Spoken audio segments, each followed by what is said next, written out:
नमस्कार शेतकरी मित्रांनो पीएम किसानचा हप्ता तर आला, पण नमो शेतकरीचे 2 हप्ते थकीत आहेत. त्यांचं काय झालंय? कारण की सध्या पावसाळी अधिवेशन महाराष्ट्रामध्ये चालू आहे आणि महाराष्ट्र सरकार हे नमो शेतकरीचे हप्ते देणार आहे का? पीएम किसानचे मिळाले, पण नमो शेतकरी बंद करण्यात आली का? इथून पुढे हप्ते कोणालाच मिळणार नाहीत. या तिन्ही प्रश्नाचे उत्तर तुम्हाला देणार आहे. पण त्याआधी शेतकरी का नंबर चॅनल नवीन असाल तर चॅनल सबस्क्राईब करा. जर सबस्क्राईब केलं असेल तर लाईक करायचे विसरू नका, कारण की महत्त्वपूर्ण अपडेट मिळत राहतील. शेतकरी मित्रांनो, तुम्हाला माहित आहे जे काही पीएम किसानच्या पार्श्वभूमीवर नमो शेतकरीचे पैसे मिळत आहेत, आतापर्यंत कोणतीच किस्त टायमाच्या टायमाला भेटलेली नाही.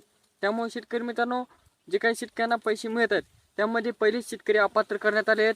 काही शेतकऱ्यांचे पात्र असून पण अपात्र होत आहेत आणि काही शेतकरी पात्र आहेत त्यांना हप्ता मिळत नाही.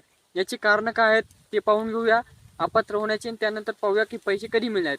शेतकरी मित्रांनो, सर्वप्रथम तर कारण आहे ते म्हणजे की तुमचे काही कागदपत्र अपूर्ण असल्यावर. तर पहिले कागद आहे ते म्हणजे की तुमचे जे काही जमिनीचा सातबारा आहे त्याला लँडची प्रॉब्लेम म्हणून एक प्रॉब्लेम येत असते. ते प्रत्येक शेतकऱ्यांच्या जे काही अपडेट करायला आले असते त्यांनी फक्त आणि फक्त सातबारा होल्डिंग काढून पीएम किसानसाठी किंवा नमो शेतकरीसाठी जोडायचे. हे कोणत्याही एका योजनेसाठी जोडल्यानंतर दोन्ही योजनेला लागू होत असते. शेतकरी मित्रांनो, दुसरी प्रॉब्लेम म्हणजे की शेतकऱ्यांनी लँडची प्रॉब्लेम दुरुस्त केल्यानंतर त्यांना दुसरी प्रॉब्लेम येते म्हणजे की फार्मा आय डी. कारण की शेतकरी मित्रांनो, गेल्या 2 ते 3 वर्षापासून फार्मा आय डीचा खूपच जास्त गोंधळ करण्यात आला आहे. शेतकऱ्यांना नवीन काही माहीत नसते. आधार कार्डद्वारे म्हणजे की फार्मा आय डी निघती आणि आधार कार्ड सारखी फार्मा आय डी असते.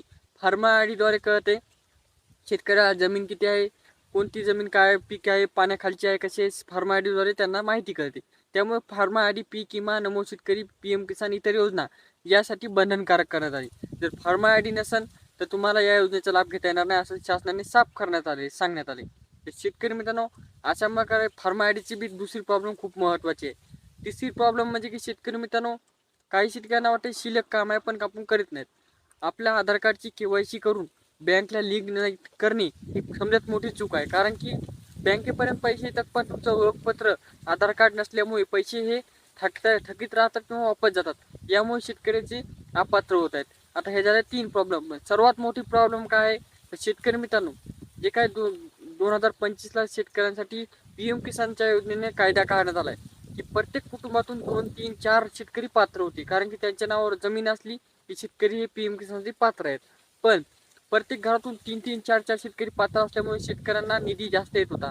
याचा शेतकऱ्यांचा कुठं कुठं फायदा होत होता हे असे सरकारने लक्षात घेता सरकारने काय केलं की प्रत्येक कुटुंबातून फक्त आणि फक्त एकच शेतकरी पात्र राहणार असा कायदा काढला आणि इतर जे काही कुटुंबातील व्यक्ती आहेत त्यांना अपात्र करण्यात येईल असं सांगण्यात आले. तर त्यामुळे इतर शेतकरी जे असतात तर तुम्ही अपात्र आहात आणि तुमच्या घरातला कर्ता पुरुष एकच किंवा ते पात्र राहतील असं सांगण्यात आले. आता या दोन्ही योजनेचा फक्त आणि फक्त एकाच पुरुषाला मिळेल तुमच्या कुटुंबातील. आणि जर तुम्ही वाईला असताना किंवा आई वडील वाईला असताना तर त्यांना पैसे मिळत राहतील असे बी काही नियम काढण्यात आले. त्यामुळे शेतकऱ्यांचा गोंधळ होत असते. शेतकरी मित्रांनो, अपात्र होण्याचे कारण तुम्हाला कळाले. आता इथून पुढे काय तर पैसे कधी मिळणार, कारण की 9वा आणि 10वा हप्ता शेतकऱ्यांना मिळाला नाही आणि 8वा आणि 7वा हप्ता तर काही शेतकऱ्यांना मिळालाच नाही कारण की त्यांना अपात्रच करून टाकलेला आहे. आता शेतकरी मित्रांनो, हे 2 हप्ते कधी मिळणार तर शेतकरी मित्रांनो तुम्हाला सांगितलो हे 2 हप्ते आता हे पावसाळी अधिवेशन सुरू आहे. नेमकंच कर्जमाफीचा निर्णय घेण्यात आलेला आहे. म्हणजे की शेतकऱ्यांना कर्जमाफी द्यायची का नाही काय हे समजा मांडलेलं आहे मागील व्हिडिओमध्ये किंवा डिस्क्रिप्शनमध्ये तुम्हाला लिंक दिली आहे, त्यामध्ये जाऊन पाहू शकता. आता शेतकरी मित्रांनो, कर्जमाफीचा निर्णय येत्या 2 ते 3 दिवसामध्ये ह्या नमो शेतकरीच्या हप्त्याचा बी निर्णय लागणार आहे. तर ते निर्णय लागल्यानंतर लवकरात लवकर हे पैसे जमा होतील. पण शेतकरी मित्रांनो, इथून मागे जे काही पैसे जमा झालेले आहेत पीएम किसानची यादी आल्यानंतर 10 ते 15 दिवसानंतर पीएम किसानची यादी आल्यानंतर नमो शेतकरीचे पैसे शेतकऱ्यांच्या खात्यावर टाकण्यात येत होते. पण जेव्हापासून जे काही कर्जमाफीचा याचं पीक विम्याचं प्रकरण गाजलेलं आहे तेव्हापासून नमो शेतकरीचा एकही हप्ता आला नाही. त्यामुळे शेतकऱ्यांना वाटत आहे की नमो शेतकरी योजना बंद झालेली आहे का, तर बंद झालेली नाही, सुरू चालू आहे. लवकरात लवकर हप्ते येतील. तर अशा प्रकारची माहिती होती. मित्रांना पाहुणा शेअर करा. ते चॅनलला सबस्क्राईब नसले ते सबस्क्राईब करा. भेटूया नेक्स्ट व्हिडिओ. तोपर्यंत धन्यवाद.